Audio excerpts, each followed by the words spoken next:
अंजनी का लाल मनाऊं, अंजनी का लाल मनाऊं, अरज मेरी सुन लीजिए, अरज मेरी सुन लीजिए हनुमान जी, हनुमान जी। अंजनी का लाल मनाऊं, अंजनी का लाल मनाऊं, अरज मेरी सुन लीजिए, अरज मेरी सुन लीजिए हनुमान जी।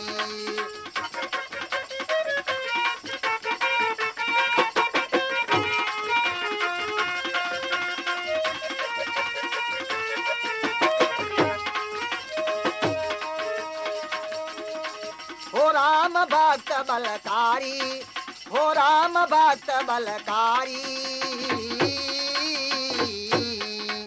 हो राम भगत बलकारी, हो राम भगत बलकारी। के दुख मेरा दूर कीजिए, के दुख मेरा दूर कीजिए हनुमान जी। अंजनी का लाल मनाऊं, अंजनी का लाल मनाऊं, अरज मेरी सुन लीजिए, अरज मेरी सुन लीजिए हनुमान जी।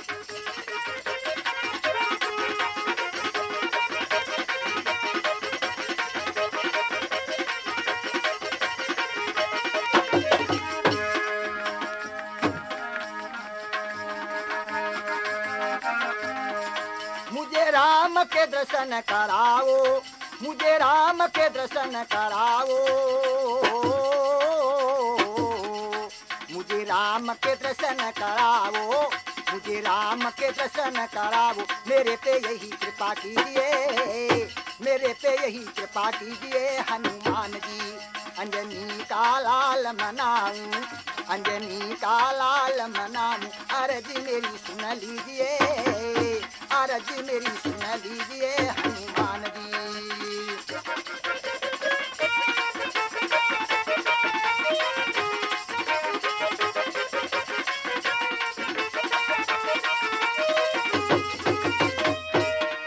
गिरि राम सुग्रीव मिताई, गिरि राम सुग्रीव मिताई,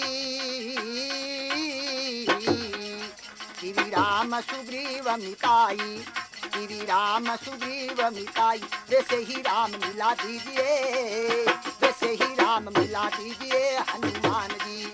अंजनी का लाल मनाऊं, अंजनी का लाल मनाऊं, अरज मेरी सुन लीजिए, अरज मेरी सुन लीजिए हनुमान जी।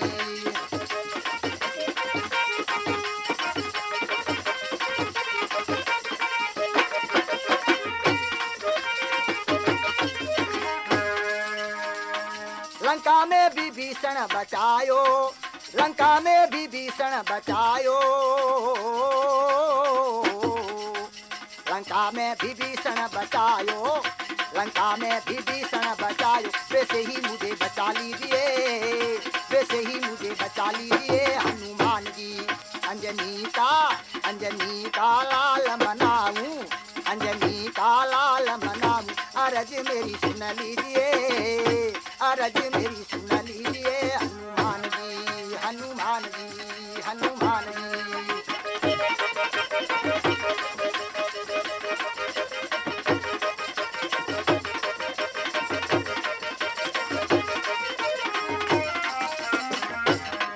यही सोच शरण में आया, यही सोच शरण में आया, यही सोच शरण में आया, यही सोच शरण में आया। शरण प्रतिपाल कीजिए, शरण प्रतिपाल कीजिए हनुमान जी। अंजनी का लाल मनाऊं, अंजनी का लाल मनाऊं, अरज मेरी सुन लीजिए, अरज मेरी सुन लीजिए हनुमान जी, हनुमान जी।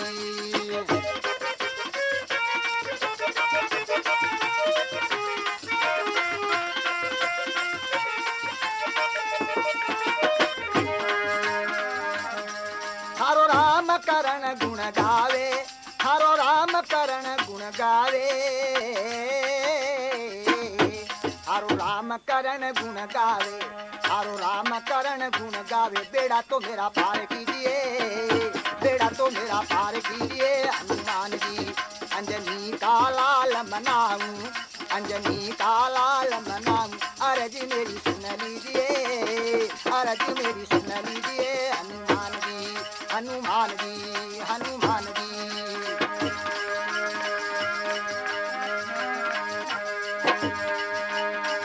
हो राम भगत बलकारी, हो राम भगत बलकारी, हो राम भगत बलकारी, हो राम भगत बलकारी। के दुख मेरा दूर कीजिए, के दुख मेरा दूर कीजिए। हनुमान जी, अंजनी का लाल मनाऊं, अंजनी का लाल मनाऊं, अर्ज मेरी सुन लीजिए, अर्ज मेरी सुन लीजिए। हनुमान जी, हनुमान जी। बोलो पवन सुत हनुमान की जय। आओ हनुमान जी के बारे में मैं आपको एक दृष्टांत सुनाता हूँ। एक भगवान हनुमान जी के मंदिर में एक पंडित जो है रामायण की कथा कर रहा था। कई वर्ष हो गए और उस ब्राह्मण के कुछ परिवार बड़ा था, लड़के और लड़कियां जवान हो गए थे, उनको शादी की फिक्र हो गई। जब कथा वांचता है तो उनका ध्यान घर की ओर जाता है। इधर से भगवान रामचंद्र जी आए, हनुमान जी के कान में धीरे से कहते हैं कि हे हनुमान, कितना प्यारा भक्त है, कितने वर्ष हो गए और ये जो है मेरा गुणगान करता है, तुम्हारी सेवा करता है, और इनके दिल में है कि मैं अब मेरे लड़के लड़कियों की शादी करूं, मगर मुसीबत है इनके पास में पैसे नहीं है, इसलिए बेचारा दुखी है। कथा में पैसे थोड़े आते हैं, इसलिए इस बार कथा जब पूर्ण हो, यानी 1 महीने के अंदर कथा पूर्ण होगी, तब इनको 1000 रुपये मिल जाने चाहिए। तो हनुमान जी कहते हैं प्रभु ऐसा ही होगा। ये हनुमान जी और रामचंद्र जी के अंदर शंका समाध चल रही थी। इधर भाइयों एक लालची साहूकार वह हनुमान जी के मत्था टेक रहा था, हनुमान जी के चरणों में नतमस्तक होकर के ये पुकार कर रहा था कि महाराज मेरे पर कृपा कीजिए, मुझे कोई धन माया मिले, ऐसा जो है मेरे पर आप उपकार कीजिए। इधर से हनुमान जी के कान में भगवान राम जो बात कह रहे थे वो बात उस साहूकार ने सुन ली। उसने सोचा माया तो हाथ लग गई। वो धीरे से एक पंडित जी के पास गया, जाकर के बोला पंडित जी आपकी कथा समाप्त कब होगी? तो पंडित जी ने कहा 1 महीने के अंदर होगी। कितने दिन पूरे हो गए? 15 दिन हो गए। बाकी कितने रह गए? 15 दिन रह गए। कितने रुपए आएंगे? जी 50-60 रुपए आ जाएंगे। साहूकार ने कहा सौदा कर ले आओ। कैसा सौदा? पंडित जी समझे नहीं। उसने कहा महाराज मैं आपको 500 रुपये अभी देता हूँ, यानी 500 रुपये आपको दे करके कथा का जितना भी चढ़ावा आएगा वो सब मेरा हो जाएगा। साहूकार ने मन में सोचा कि क्योंकि 500 तो मेरे को मिलेंगे ही, क्योंकि 1000 रुपये की बात भगवान राम हनुमान जी को कह गए हैं तो ये तो झूठ हो ही नहीं सकती। 1000 रुपये इस ब्राह्मण को मिलेंगे, 500 मैं देता हूँ तो मेरे कोई घाटे की बात नहीं है। पंडित जी ने भी सोचा 500 रुपये जेब में आ रहे हैं, मगर वो सयाना था, विद्वान था, समझदार था। उसने सोचा ऐसे किसी को ठगना अच्छा नहीं। उसने कहा साहूकार जी इतने रुपये नहीं आएंगे कथा के अंदर, आप जो हैं ठगे जा रहे हो। उसने कहा वो बात आप छोड़िए, आप सौदा पक्का कीजिए, मंजूर है कि नहीं है? पंडित जी से उसने दबादब और हाँ करवा दी। पंडित जी ने 500 रुपये जेब में घात के खुशी मनाई। 1, 2, 3 करके 15 रोज फिर पूरे हो गए। लास्ट आखिरी दिन आ गया कथा समाप्ति का, और शहर के अंदर आवाज लगा दी आज कथा समाप्ति है, चढ़ावा होगा, भगवान की आरती होगी, कथा का समापन होगा। तो सब किसी ने 10 पैसे, किसी ने 4 आने 8 आने रुपया लेकर के और वहाँ पहुँचे। मगर दिन भर चढ़ावा हुआ तो शाम को जा कर के भाइयों 45 रुपये 45 नए पैसे आए। साहूकार ने वो पैसे गिन करके और पंडित जी से कहा कि हे पंडित जी चढ़ावा इतना ही आएगा। पंडित जी ने कहा महाराज मैं तो पहले ही आपको कहता था और आप ठगे जा रहे हैं। तो उसने कहा नहीं नहीं पंडित जी अब आप आरती न बोलिए, थोड़ा सा टाइम और लीजिए, शायद चढ़ावा और आ जाए। शाम हो गई, 7 बज गए, 8 बज गए, अब तो मंदिर बंद होने का समय हो गया। मगर इधर से वो शहर की तरफ देखता है। साहूकार जो है वो सोचता है शायद कोई आ जाए और एक साथ में 1500 रुपये चढ़ा जाए तो मेरा काम बन जाएगा, मगर वह कोई नहीं आ रहा है। पंडित जी ने आरती बोल करके और अपने पोथी पान बटोर करके नमस्कार किया भगवान को और धन्यवाद माना हनुमान जी का कि 500 रुपये तो आ गए, 500 रुपये फिर हो जाएंगे, 1000 रुपयों में लड़के लड़कियों की शादी कर दूंगा। मगर इधर से क्या होता है, जब हाँ जो साहूकार है उसको गुस्सा आता है, वो सोचता है कि ये सतयुग त्रेता और द्वापर युग की बात है, जब देवता लोगों की वाणी सच्ची होती थी। अरे ये कलयुग है, कलयुग में क्या सच्चा होता है। अरे भगवान राम खुद हनुमान जी को कह करके गए थे कि इस पंडित जी की कथा में 1000 रुपये आने चाहिए और 45 रुपये 45 पैसे आए हैं। देखो देवता लोग कितने झूठ बोलते हैं। ऐसे देवताओं के सामने आकर के पूजा करने से क्या फायदा। सेठ साहूकार ने गुस्से में आकर के हनुमान जी के जोर से लात मारी है।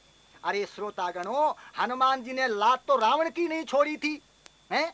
भला साहूकार हनुमान जी के क्या लात की मार सकता था। हनुमान जी ने लात पकड़ ली। लात पकड़ करके जब हनुमान जी ने कुछ अपना जोर लगाया तो साहूकार की आंखें बाहर निकलने लगी, उसको तारे दिखाई देने लगे। साहूकार कहता है महाराज हनुमान जी मेरी टांग छोड़ दीजिए। बोला नहीं नहीं, ऐसे टांग नहीं छोड़ूंगा। इतनी देर में भगवान रामचंद्र जी आ गए। बोले रे हनुमान मैंने क्या कहा था तेरे को याद है? कि महाराज मेरे को याद है, 500 रुपये तो साहूकार के जेब में है और 500 रुपयों के लिए मैंने इसकी टांग पकड़ रखी है। जब ये 500 रुपये देगा तो मैं इसकी टांग छोड़ दूंगा, नहीं तो ये कलयुग है और शामला त्रेता युग आएगा, जब तक मैं टांग नहीं छोड़ूंगा। अरे साहूकार ने सोचा मेरा तो अभी कचुमुर निकला जा रहा है। उसने झट से 500 रुपये निकाले, हनुमान जी के चरणों में रखे और पैर छुड़ा करके और वहां से रफू चक्कर हुआ। तो भाइयों ऐसे आजकल कलयुग के अंदर पुजारी आते हैं भगवान के चरणों में, मगर भगवान जो हैं भक्तों की तमन्ना पूर्ण करते हैं। हनुमान जी भक्तों की तमन्ना पूर्ण करते हैं। देखो कैसे साहूकार की आशा पूर्ण की। ऐसे भगवान पर विश्वास कीजिए। लंका के अंदर जब हनुमान जी गए थे, लंका को जलाई थी। दुनिया वाले कहते हैं हनुमान जी देवता थे, मगर भाइयों कई लोग भ्रम में पड़ जाते हैं कि जब लंका जलाई दुनिया उनको देवता मानती है। कोई आदमी जाकर के किसी का गांव जला दे तो क्या दुनिया उसको देवता मानेगी? नहीं नहीं, ऐसे वो साधारण आदमी नहीं थे। हनुमान जी मनुष्य नहीं थे, वो देवता थे। देवताओं की चाल होती है, देवता लोग चाल चलते हैं। क्यों चलते हैं? संसार का भला करने के लिए वो चाल चलते हैं। क्या इसी में कोई चाल